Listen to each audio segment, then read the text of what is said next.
Nick and I are 2 years apart. Okay. We grew up very, very, very close. He was never, ever aggressive towards women. And quite frankly, when he never had to be later on, they threw themselves at him. Of course. Okay. Yeah. So, I mean, are you kidding me? That's just not true. Aaron is so completely jealous of Nick because Nick had a career that continued on, but Aaron is the cause of Aaron's career not continuing on. It's not my mom. It's not my dad. I mean, yeah, they played the factors into it, but ultimately, Aaron made poor choices, okay? Yeah. And now he's making even poorer choices, which he's sabotaging himself even more, okay? Well, this is something that's so big and so important. Aside for the respect of your sister, God bless her soul, this is for children out there and women out there. I mean, it can be anybody at any point in time.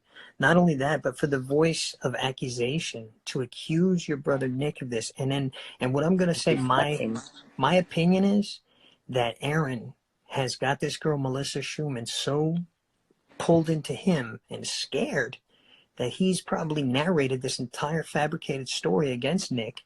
And they ran with it together because look at the fame that Aaron's trying to get off of saying that your sister. Oh, they're feeding. I believe they're probably feeding around off of each other, and that she's just trying to keep her 15 minutes. And like, you know, it's really shameful that like, you know, this Me Too movement was started for a good reason, and now you know it's hard to distinguish like the phonies now. You know what I mean? Like, and that's a really bad thing to try to infiltrate when you know it's not true, you know. And those girls should be ashamed of themselves. They really should. Like, I mean, it's just like disgusting. I mean, I'd like to have a few words with them, quite frankly. Well, you're having your words right now. I promise you. You're going to have a lot of support, PJ. You're going to have a lot of support. People out there. I'm going to get a lot of pushback for this too. I'm telling you. But you know what? What's right is right. What's true is true. And what's devastating still continues, and it has to end. And Aaron has to be stopped. You know, I don't talk that much on this shit, and my mom and Aaron counted on me not ever seeing any of it or knowing.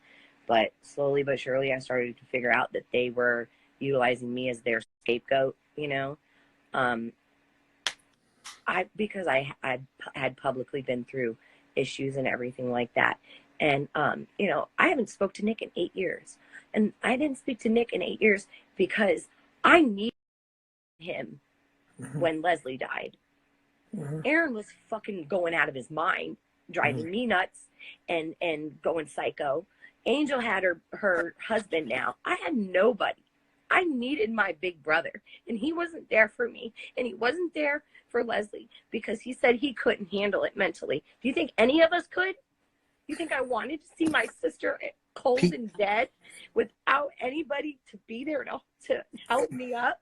You know, people handle things totally differently in all aspects of life. And I think the pain that you have right now, Nick shares with you in his own sort of way, the same way. I didn't do what I did to hurt him. I did it because I was hurt, you know, and he should have been there. Whether it was mentally damaging to him or not, it's death. It's mentally damaging to everybody involved. Suck it up. I needed you. You were the oldest, the big brother. Where were you? You were less than 2 hours away in the same state.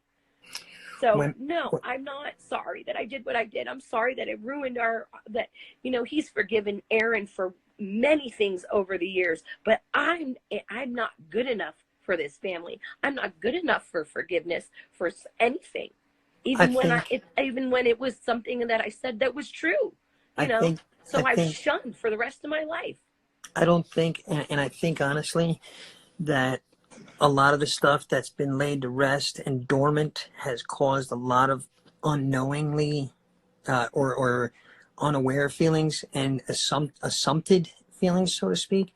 I think it's assumed by him a certain way and assumed by you a certain way, but really in the middle somewhere there might be resolution and clarification. Nobody's ever tried to build a bridge again. Hi, well, let's build this bridge. It's not her place to do that, you know. Well, and you know, I don't know, it's ego, but like, you know, I've spent all these years. I miss him. About it sometimes, and I'm like, another year goes by, and I'm like, what's gonna happen? I'm gonna get to 20 years, and my brother shunned me for that, you know, like. You would love to makes have. me feel like I'm not good enough for anybody in this family. Let me ask you this question, BJ. Because they want me to be censored.